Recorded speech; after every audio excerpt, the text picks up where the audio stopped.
Action. Hi, my name is Matthew, and I'm going to be talking to you about The Roar, which is a really good book by Emma Clayton. And this is for my book project for Mr. Allen, my language arts pre-IB class at Milwee.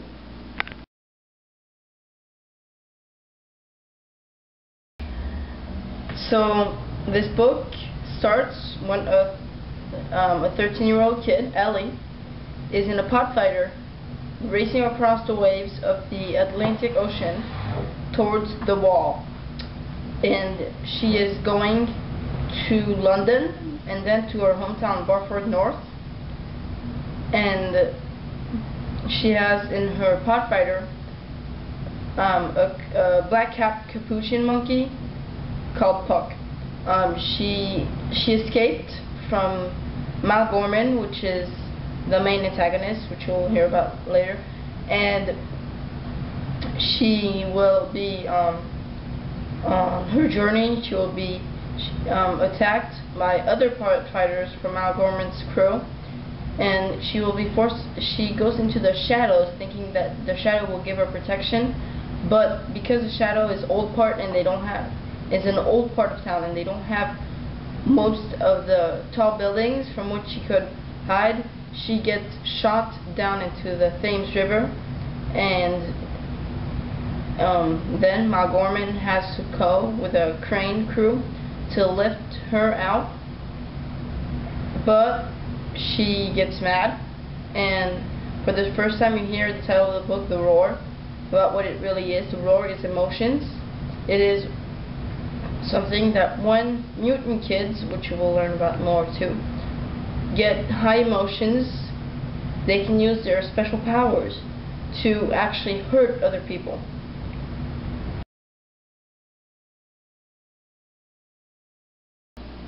So I will speak about right now about the main elements of the book, which are the most important things that are the whole basis of the book. So the main base is the secret. The secret is that while all the people on the north side believe that the south side and all the continents and everything on the south side of the wall is dust, when it actually isn't. It's a lie. It's a lie that they've been told because the richer people of the rich people with the important jobs and really good scientists have stayed on the south side of the wall because they wanted to repopulate and make all the forestry grow, because we were killing everything, and they said that the best way to make this is to move all the people out, leave a lot of open space, and make them, and let us, which are a few thousand people, stay on the south side with all this extra land that we have, and make their trees and all this good stuff free, be there. So that's the secret, and it's very important, because without that there basically wouldn't be a book.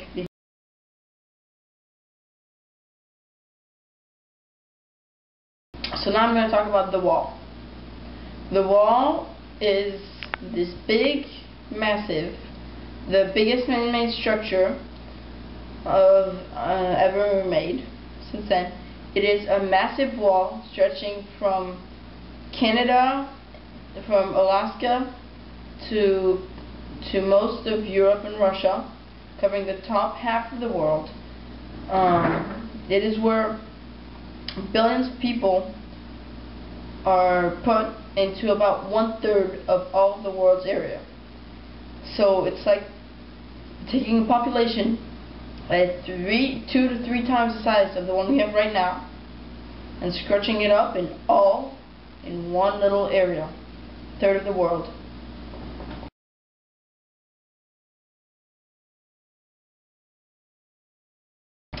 So the wall, which I've been talking about, is very similar to two other walls in history, the Berlin Wall, and mostly the Berlin Wall and the Great Wall of China. It's similar to the Berlin Wall because it divides the world, or two different things, in half, and lets one side, or both sides actually, out of knowledge from the other side. which is exactly what the Berlin Wall did and exactly what this wall is doing right now.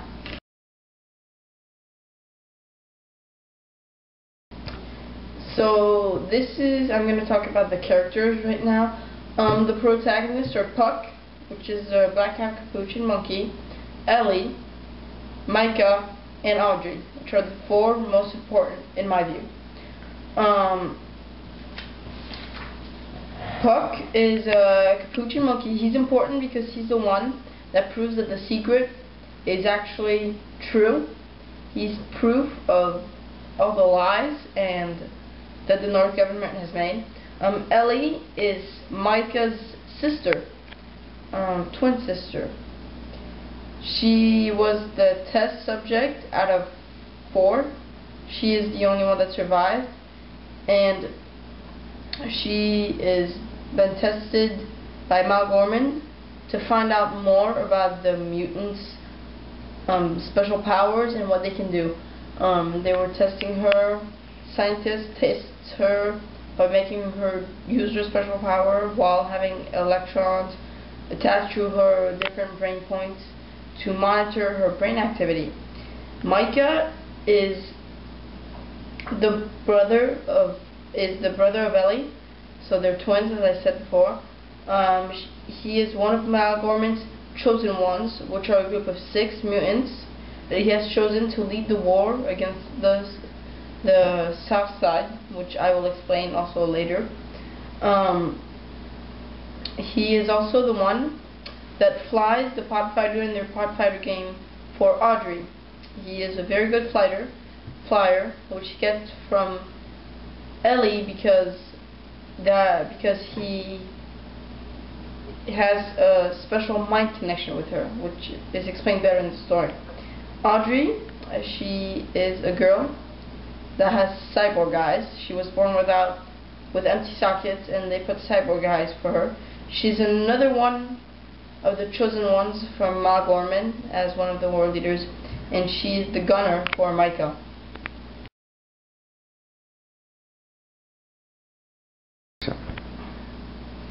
So I'm going to talk about the antagonists. The antagonists are Mal Gorman, Reuben Snaith, and the North government. Mal Gorman is a leader of the YDF, Youth Development Foundation. He's the main antagonist, so he's the one who is leading this movement to create an army of kids to go invade the South, where all the rich people live. So he's the main antagonist, going against Micah and Ellie directly. Reuben Snaith, he's a mutant, another mutant. He's the arch enemy of Micah from his school. He makes fun of people as a hobby, and his mutation lets him do that extremely well because it lets him smell and see the feelings of other people. So he knows exactly where to attack people, and he has a very difficult personality where he likes to actually hurt physically Micah, which makes him an enemy too. And the North government is also a main arch enemy. Mal Gorman is part of this, but he's not the leader. The North government is the one who keeps the secret. Everybody in the North government knows the secret because the only reason they got these places is because they found out what the people in the South were doing, and because the people in the South didn't want them talking about it and making their plan ruin, they said, we'll give you money and a good job. All you have to do is make sure nobody ever knows and finds out about the secret. So they control the north half of the planet in almost a communist way, in almost a communist way. But they don't have the same. If you were looking at a dictator, it's really more like communism. Yeah, it's extremely like communism. And they are capturing children right now to make an army so they can take down the people in the South, remove them, and then take their places and let other people on the North take up the government.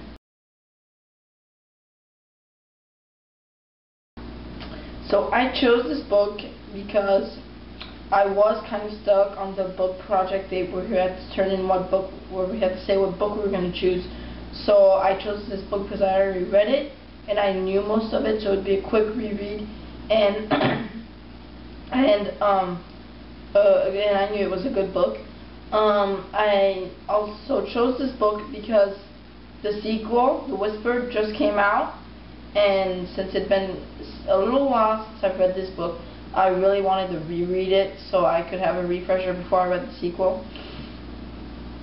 Also, this book is a really action-packed science fiction book, and I'm really right now into action science fiction books, and this is like really good. So I liked that part, and also I had pre-read the book, so I knew it was about a kid my age, and that kind of makes me attached to the book a little bit more.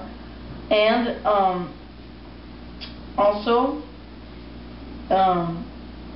the whole idea of having pod fighters, and most of the mentions in the book actually are please, I would love to be in their place.